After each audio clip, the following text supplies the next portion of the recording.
Exam के pattern के according है। मुझे अगर 2 महीने नए बच्चे भी है फॉलो कर लिया तो सिर्फ यूट्यूब से 4th ग्रेड एग्जाम पास करवा सकता हूं मैं। ऐसा आपसे वादा कर सकता हूं कि भाई 4th ग्रेड वाला पेपर तो यूट्यूब से निकल जाएगा, क्योंकि 55,000 वैकेंसी है, ढंग से पढ़ने वाले 1 लाख भी नहीं है। एक सीट पे सिर्फ 2 जनों का कंपटीशन है। कितने जनों का? 2 जनों का। अपने इस चैनल को सब्सक्राइब कर दो और जुड़ जाओ, बेड़ा पार है, मेरा आशीर्वाद तुम्हारे साथ है, नौकरी लगेगी। भारत के कुल क्षेत्रफल का राजस्थान द्वारा आच्छादित क्षेत्रफल जो सबसे बड़े राज्य के रूप में 10.40 10.41 लगभग 10.5% राजस्थान का क्षेत्रफल है। याद रखना 10.51 नहीं होगा, ये 55 नहीं होगा, ये कितना होगा? 41 होगा। अरावली कौन सी प्लेट से अलग हुई है? देखो, एक इंडियन प्लेट और यूरेशियन प्लेट। यूरेशियन प्लेट ऊपर वाली और इंडियन प्लेट है वो आपके नीचे वाली। तो ये इंडियन प्लेट यूरेशियन प्लेट से अलग हुई थी। उस समय हम कहें कि अरावली है वो आपके किस प्लेट से अलग अलग मानी जाएगी? यूरेशियन प्लेट से। तो ऊपर वाली यूरेशियन प्लेट है। प्लेट टेक्टोनिक के अंदर पड़ता है, भूगोल के अंदर कौन किसके अंदर पड़ता है? Plate tectonic. प्लेट टेक्टोनिक मतलब पृथ्वी के ऊपर जिस धरती को आप देख रहे हो ना, भूमंडल का ऊपरी भाग है, वो कई सारे बड़े बड़े खंडों से बनकर मिलकर के बना हुआ है, वो भूखंड है, प्लेटें कहलाती है। तो यूरेशियन प्लेट होगी। कौन सी प्लेट होगी? यूरेशियन।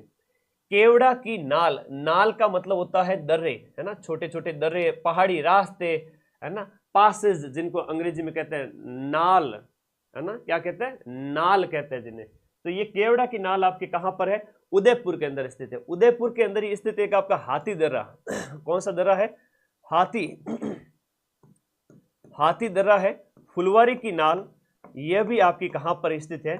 आपके उदयपुर के अंदर स्थित है। याद रखिएगा, केवड़ा की नाल भी कहां पर है? उदयपुर के अंदर स्थित है। अगला प्रश्न, निम्नलिखित कथनों पर आपको विचार करना है और सही उत्तर का चयन नीचे दिए गए कूट के हिसाब से चयनित करना है। आपको डरना नहीं है ऐसे प्रश्न के अंदर। कुंभलगढ़ बोराट के पठार का सर्वोच्च बिंदु है, क्या यह कथन सही है दिए गए ऑप्शन में? रघुनाथगढ़ उत्तरी अरावली का सर्वोच्च शिखर है, यह कथन बिल्कुल सही है। 1055 मीटर ऊंची जो आपकी रघुनाथगढ़ शिखर के अंदर स्थित है, नॉर्थ अरावली की सबसे ऊंची चोटी है।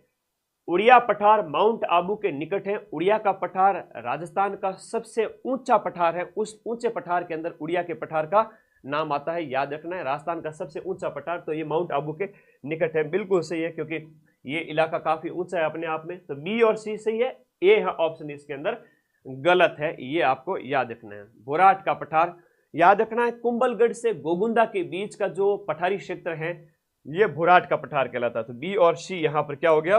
सही हो गया। इसकी बात करें, कुंभलगढ़ राजसमंद, कुंभलगढ़ से गोगुंदा के बीच, कुंभलगढ़ से गोगुंदा के बीच में बोराट का पठार स्थित है। ठीक है, तो ये आप लोगों को याद रखना है इसके अंदर। चलो, बढ़िया बढ़िया क्वेश्चन है। केवल यूट्यूब से आपका 4th ग्रेड एग्जाम निकलवा दूंगा। मेरी ये पीडीएफ पढ़ लेना, याद कर लेना बार बार, और ऐप में पढ़ रहे हो तो फिर तो सिलेक्शन है ही है। ये ऐसा एग्जाम है जहां 50,000 से ज्यादा सीट है। मैं कह सकता हूं कि यूट्यूब से आपका 90% क्वेश्चन मिल जाएंगे, आप बस जुड़े रहना। तो बी और सी ऑप्शन इसके अंदर सही हो गया। वॉइस नहीं आ रही? सब कुछ सही था बेटा, ऐसे कमेंट ना करो, है ना, मुझे परेशान करते हो तुम फालतू में। फिर बार बार मुझे कमेंट्स की ओर देखना पड़ता है, फिर क्लास डिस्टर्ब होती है, क्या मतलब है ना? अपनी वॉइस बढ़ा लीजिए, आगे बढ़े अगले। अरे मैथ की भी क्लास लगा दूंगा, चिंता मत करो।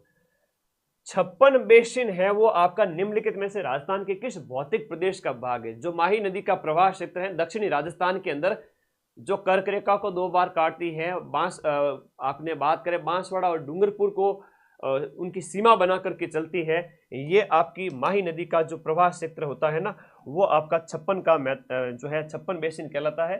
56 का मैदान भी यहीं पर स्थित है।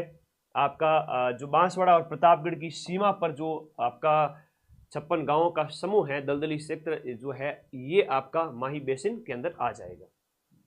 राजस्थान का एकमात्र स्थलीय उल्कापिंड प्रहार क्रेटर, जिसे हम कहते हैं MIC, है ना, MIC इंग्लिश में इसको कहा गया है, ये कहाँ स्थित है? रामगढ़ में स्थित है। और पिछले साल इससे रामगढ़ क्रेटर को 2024 के अंदर भारत के भूवैज्ञानिक जो है ना, भारत की इसको एक जो संज्ञा दी गई, इसको भारत के भूवैज्ञानिक स्मारक के रूप में। टोटल 12 है, उनमें से इसका भी नाम है। तो रामगढ़ जो 12 है ना, ये इसका आंसर हो गया। भारत का भूवैज्ञानिक स्मारक, भूवैज्ञानिक स्थल के रूप में इसको 2024 में नामित किया गया था। क्रेटर क्या है? उल्काओं से बने हुए जो जगह जो बन जाती है वो क्रेटर कहलाती है। जैसे पहाड़ के ऊपर जो इस प्रकार का भाग है ना, ये क्रेटर होता है, ठीक है, जहां से ज्वालामुखी फटता है, फिर वो बंद हो गया तो उसमें पानी भर गया तो क्रेटर झील बन गई। तो ऐसी रामगढ़ झील है, आपके रामगढ़ क्रेटर है, आपको 12 में याद रखना। एक लोनार महाराष्ट्र के अंदर है, एक ढाला मध्य प्रदेश के अंदर है। भारत में टोटल 3 क्रेटर है, ठीक है, याद रखना है। ओके, नमस्ते सभी को, नमस्ते। तो रामगढ़ क्रेटर जो 12 के अंदर है। निम्नलिखित में से कौन सा नदी और उनका उत्पत्ति स्थल सही तरीके से सुमेलित नहीं है?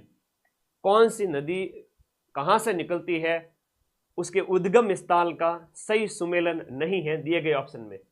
सोम नदी है, जो सोम माही जाखम, जो आपको पता है नवा टापरा डूंगरपुर में जाकर के मिलती है। अभी एक प्रश्न आया था फर्स्ट ग्रेड में, 3 नदियां, 3 संगम, 3 त्रिवेणी संगम हो गया, 3 पवित्र स्थान हो गए, ये कहां पर स्थित है? तो ये इसी के बारे में पूछा गया प्रश्न था।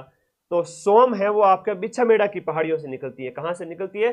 सोम नदी है आपके बिछामेड़ा की पहाड़ियां उदयपुर से निकलती है। तो यहां पर सोम बिछामेड़ा की पहाड़ी हो जाएगी।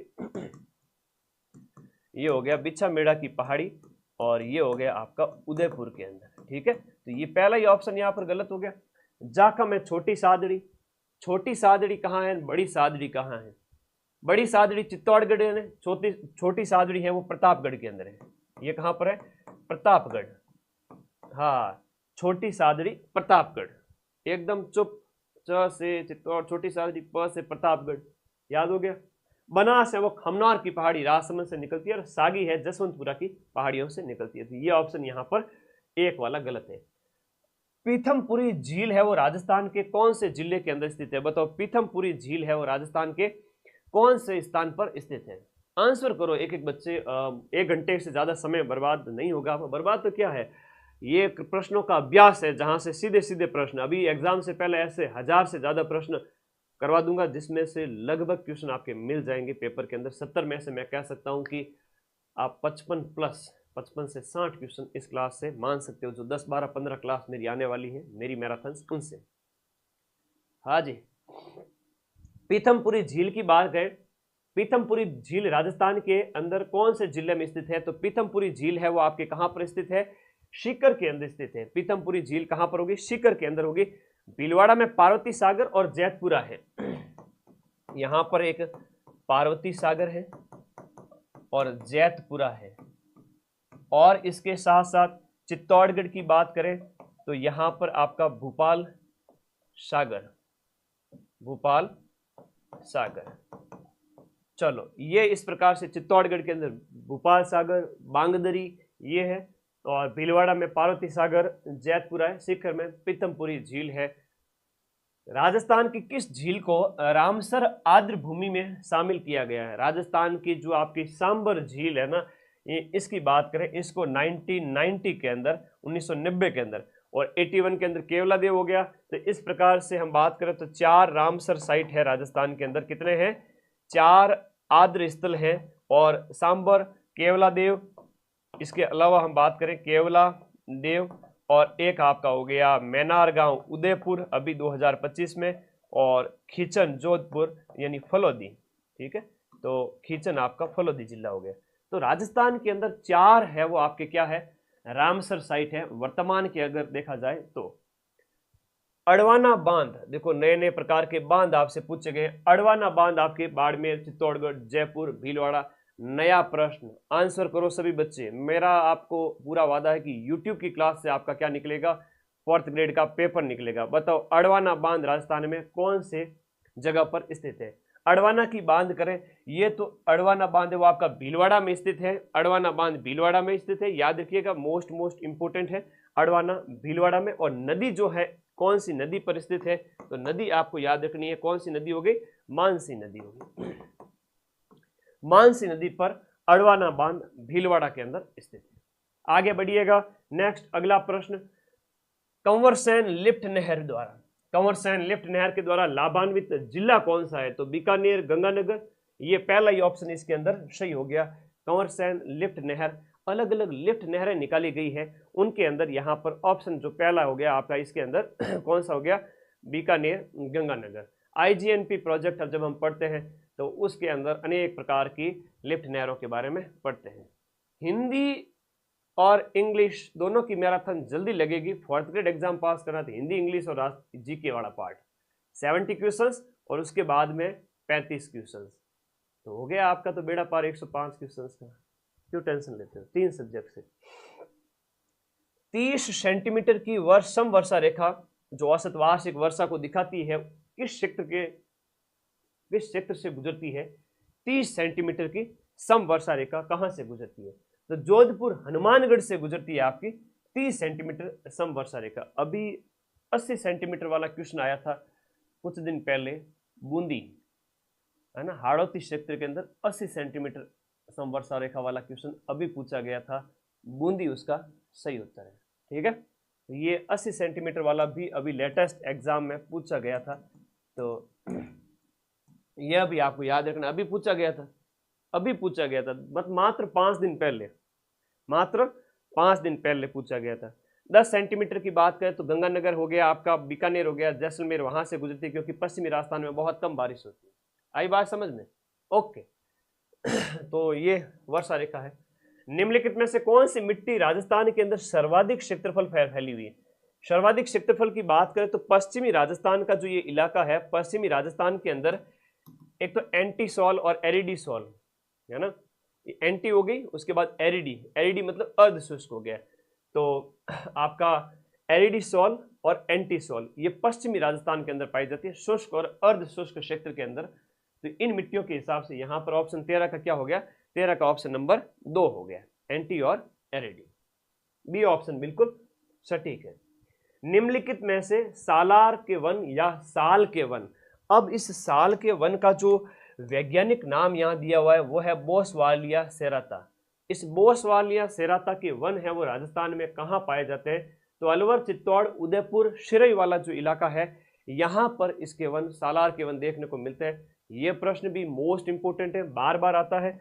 अलवर, चित्तौड़, आप ज्यादा नहीं तो थोड़ा माइंड मैप बना ले हुए दिमाग के अंदर, जैसे हम बात करें अलवर हो गया, चित्तौड़गढ़ हो गया, उदयपुर हो गया, शिरई वाला जो इलाका हो गया, यहाँ पर पाए जाते हैं सालार के वन जिन्हें बोसवालिया सेराता कहते हैं। इसका वानस्पतिक नाम भी साथ साथ याद रखना। गैर शहरी क्षेत्र में उच्चतम पहुंच वाली सड़क की श्रेणी क्या है? शहरी नहीं बल्कि कस्बा टाइप, उस क्षेत्र में पहुंचने वाली उच्चतम पहुंच वाली वो है आपके राष्ट्रीय राजमार्ग। यहाँ पर क्वेश्चन नंबर 15 के अंदर हो जाएगा। राष्ट्रीय राजमार्ग हाईएस्ट लेवल का, अगर कोई 500 पहुंचा हुआ है, ग्रामीण क्षेत्र से गुजर रहा है तो वो हाईएस्ट लेवल के कह रहा है, तो वो राष्ट्रीय राजमार्ग है। प्रश्न पूछने का तरीका देखो मेरे भाई, है ना, तो आप लोग थोड़ा ध्यान रखें इस चीज को। ग्रामीण सड़क नहीं, हाईएस्ट सड़क की बात कर रही है ना, बी और सी नहीं होगा। अरे गैर शहरी क्षेत्र में उच्चतम पहुंच, हाईएस्ट कौन सी रोड हो सकती है? ग्रामीण क्षेत्र से गुजरती है, कोई दिक्कत नहीं है इसके अंदर, है ना, ग्रामीण क्षेत्र से गुजरती है। राष्ट्रीय राजमार्ग कहीं गाँव से नहीं गुजरते, गाँव आ जाते बीच में तो गुजरते हाईवेज। तो ये राष्ट्रीय राजमार्ग 4 प्रकार की है वैसे, राष्ट्रीय है, राज्य है, उसके बाद में जिला है और ग्रामीण सड़कें। राजस्थान के अंदर 3,17,000 जो है सड़क लंबाई है वर्तमान में, और सड़क घनत्व है वो आपका 92.6 किलोमीटर है प्रति 100 किलोमीटर। तो ये घनत्व जो है हर बार परीक्षा में पूछा जाता है कि राजस्थान का सड़क घनत्व कितना है। अब ये बहुत प्यारे प्यारे क्वेश्चन है, कुछ नहीं